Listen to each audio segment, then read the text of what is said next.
Mheshimiwa Dr. Mwigulu Lameck Nchemba, Waziri Mkuu wa Jamhuri ya Muungano wa Tanzania, Mhashamu Baba Askofu Wolfgang Pisa, Rais wa Baraza la Maaskofu Tanzania, Mhashamu Baba Askofu Yuda Tadeus Ruwaichi, Askofu Mkuu wa Jimbo Kuu Katoliki la Dar es Salaam, Mwadhama Protas Kardinali Rugambwa, Askofu Mkuu wa Jimbo Kuu la Tabora, pamoja na makardinali wageni waliopo leo, wahashamu baba maaskofu na maaskofu wakuu na maaskofu wageni waliopo leo, Mhashamu Askofu Angelo Akatino, balozi wa Baba Mtakatifu, waheshimiwa sana mapadre, watawa na mashemasi, viongozi wa madhehebu mbalimbali ya dini mlioko hapa, viongozi wetu wastaafu, nipende kutambua uwepo wa Waziri Mkuu na Makamu wa Rais mstaafu Joseph Sinde Warioba, Mheshimiwa Dr. Philip Mpango, Makamu wa Rais mstaafu, Peter Kayanza Pinda, Waziri Mkuu mstaafu, Kassim Majaliwa, Waziri Mkuu mstaafu, na Mheshimiwa Spika mstaafu Anna Semambe Makinda. Tumsifu Yesu Kristo. Mheshimiwa Baba Askofu Ruwaichi, kwa niaba ya Rais Dr. Samia Suluhu Hassan, kwanza niseme tu Baba Askofu, nimezingatia maelekezo ya kusema kwa ufupi, isipokuwa kwa sababu naongea kwa niaba ya Rais wa Jamhuri ya Muungano, yale aliyoelekeza Rais sipunguzi hata moja, ili nisiwe mtovu wa nidhamu. Lakini yale nitakayoongeza mimi, yale nitayapunguza kidogo, na mkiona nimezidisha, lawama zote apewe Baba Askofu Joseph Mlola ambaye alinipokea seminari.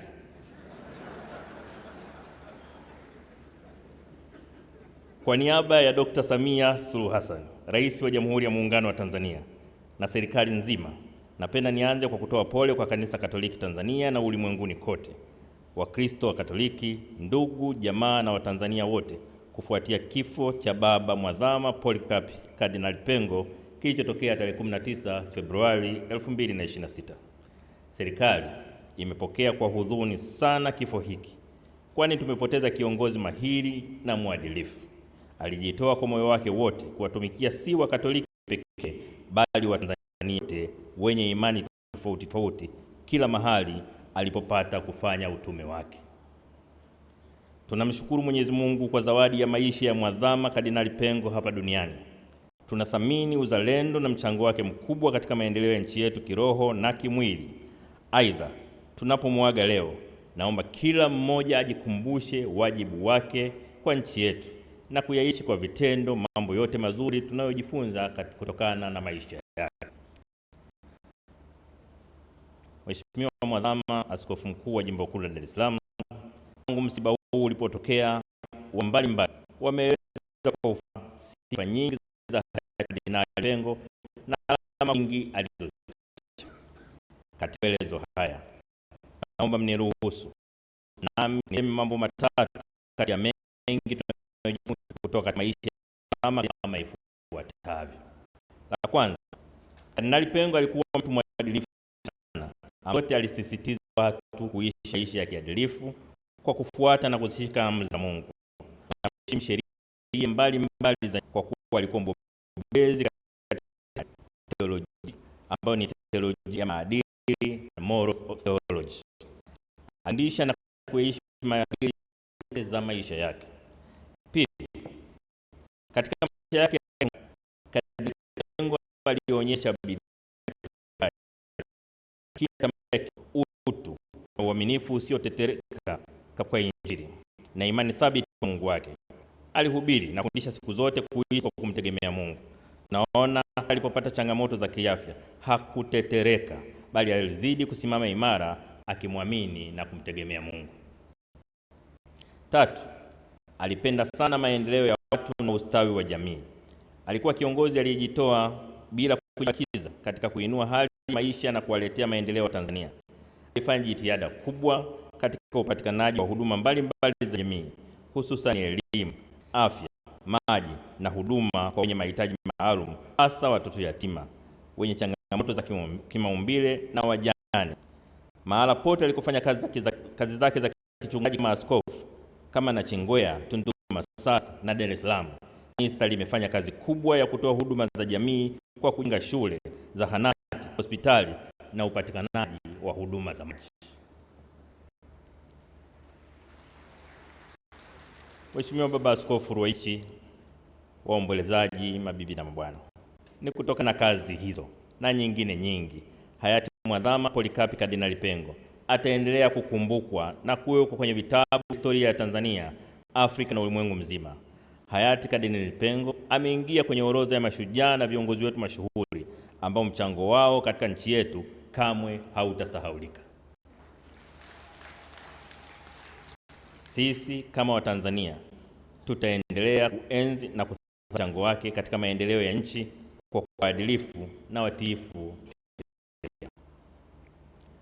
Mheshimiwa Askofu Mkuu Thaddaeus Ruwaichi, kabla sijamaliza sasa nachomekea yale ya kwangu ambayo sasa nasema kwa nidhamu ya kutunza muda, alafu nitarudi kwa Mheshimiwa Rais.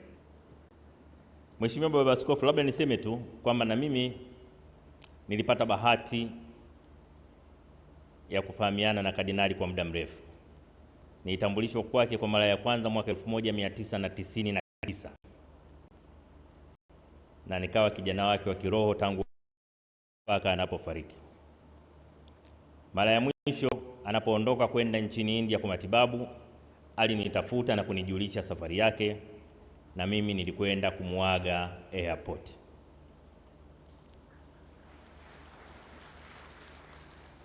Usingeweza kufikiri ni mtu mwenye maumivu, ni mtu mgonjwa sana.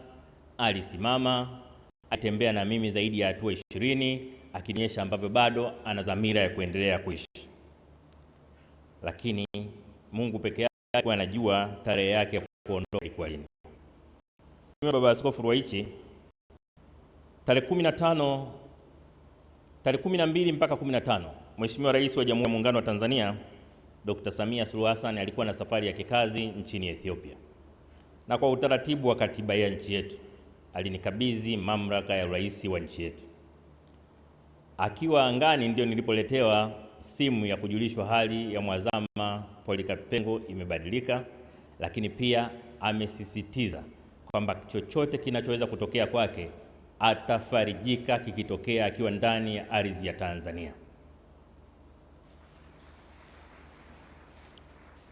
Na nilipoombwa kusaidia ufanikishaji, nilipoambiwa kuna changamoto kidogo ya usafiri, kwa kuwa nilikuwa nimekabidhiwa rungu kwa mamlaka ya urais ninayo mimi wakati huo, nikasema mbona jambo dogo hili?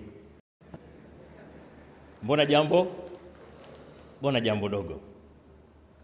Kawasiliana wenzangu, sijui waziri mkuu nani. Sasa baadaye nilijua ni habari tu ya kubadilisha tiketi na nini haraka kupata tarehe. Sasa ukipewa mamlaka, wakati unakabidhiwa madaraka ya urais au mamlaka ya urais, kuna mambo unaweza kufanya, kuna mengine huwezi kufanya. Ilipokuja taarifa kwamba kwa hali yake namna ya kumrudisha nyumbani kwa muda anaotaka yeye kuwahi, lazima kukodi ndege ya ambulance. Sasa hapo kwenye ndege ya ambulance, hayo madaraka ya urais yakataka kunitokea puani. Hapo washauri wakasema ikifika hapo sasa, hapo lazima rais afanye maamuzi. Basi nikamwandikia rais wetu ujumbe mrefu kumweleza mchango wa miaka 35 wa Kardinali Pengo.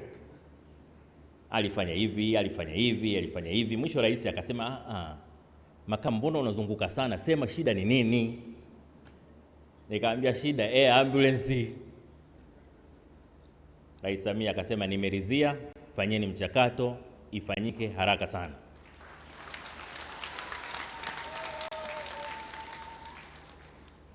Kwa pamoja na heshima kubwa ambayo Mheshimiwa Rais ametoa kwa Kardinali Pengo kwa kutambua mchango wake kwa nchi yetu, lakini vile vile inatoa hamasa kwa Watanzania wengine ambao si viongozi wa kisiasa kuonyesha mapenzi kwa nchi yao, kuitumikia nchi yao kwa uadilifu. Kuna raha yake watu kama kina Mzee Warioba, kina Majaliwa wakisimama hapa, vigelegele hivi nafanya walioko kazini wajue na sisi siku moja tunataka vigelegele.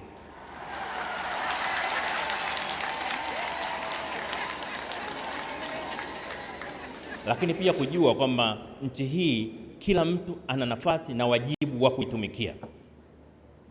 Katika utumishi wa nchi yetu tusitegeane. kila mtu atumikie nchi yake kwa nguvu zake zote. Nimekuwa nikiyasema haya mara nyingi. Mimi hata mambo ya kugombana kivyama mimi siyapendi sana, ujinga tu. Nchi yenu moja, nchi yenu wote, mnagombana nini? Mtakuwa mashahidi. Hata nilipokuwa katibu mkuu wa chama, nikisikia mwana CCM ameongea maneno ya hovyo zidi ya upinzani, nilikuwa nakemea mara moja, kwa sababu ni ujinga tu. Kwa sababu vyama vya siasa navyo vimeundwa kwa mujibu wa katiba ya nchi. Mtu anapojiunga na chama kingine, maana yake naye anataka kutumikia nchi yake kwa njia nyingine, lakini utumishi ni utumishi. Kwa hiyo nitumie jukwaa hili kuwaombeni sana waumini na Watanzania wote kutambua kwamba tuna wajibu wa kipekee. Tunamheshimu sana Kardinali Pengo kwa kazi kubwa aliyofanya, na hasa kwenye kuanzisha majukwaa ya imani mbali katika nchi yetu. Leo tuna vyama nani? Leo vyama ambavyo vinahusisha dini mbalimbali, Wakristo, Waislamu, Buddha, kuelea amani katika maeneo yote katika zote nchini. Shiriki kuasisi dini pamoja na Kardinali Pengo, na bila aibu. Wakatoliki hawawezi peke yao kufanya nchi ikawa salama. Isikilizeni hotuba aliyoongelea kuhusu Mwalimu Nyerere. Amesema maneno mazito sana, maneno ambayo yataishi miaka 100 kutoka leo. Kwa hiyo tunapomwenzi Kardinali Pengo, tunapoenzi utumishi wake, kila mtu moyoni mwake ajisikie ana wajibu na nchi yetu. Kila mtu moyoni mwake ajisikie kwamba kutumikia nchi yetu kwa uaminifu na uadilifu ni wajibu wa msingi kwa nchi yetu.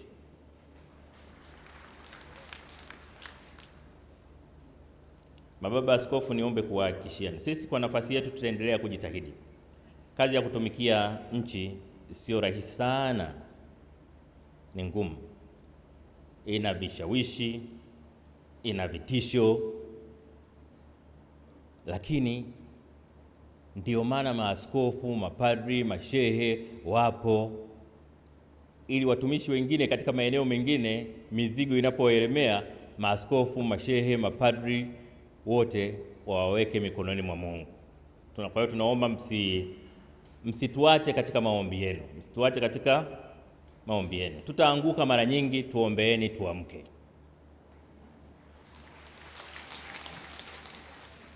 Baada ya kuyasema hayo, nadhani nimezingatia malezi ya Padri Joseph Mlola. Sasa narudi kwenye hotuba ya Rais. Mheshimiwa Baba Askofu, hakika hayati Mwazama Kardinali Pengo amevipiga vita vilivyo vizuri, mwendo ameumaliza na imani ameilinda. Matendo 4:7. Hivyo ni waombe wa Katoliki na Watanzania wote tukubali kwamba kiongozi wetu na baba yetu Mwazama Kardinali Pengo amerudi kwa muumba wake, na hivyo ndiyo njia ya kila mwanadamu. Tuiombee roho yake ili ipate pumziko la amani mbinguni. Raha ya milele umpe, e Bwana. Asanteni sana.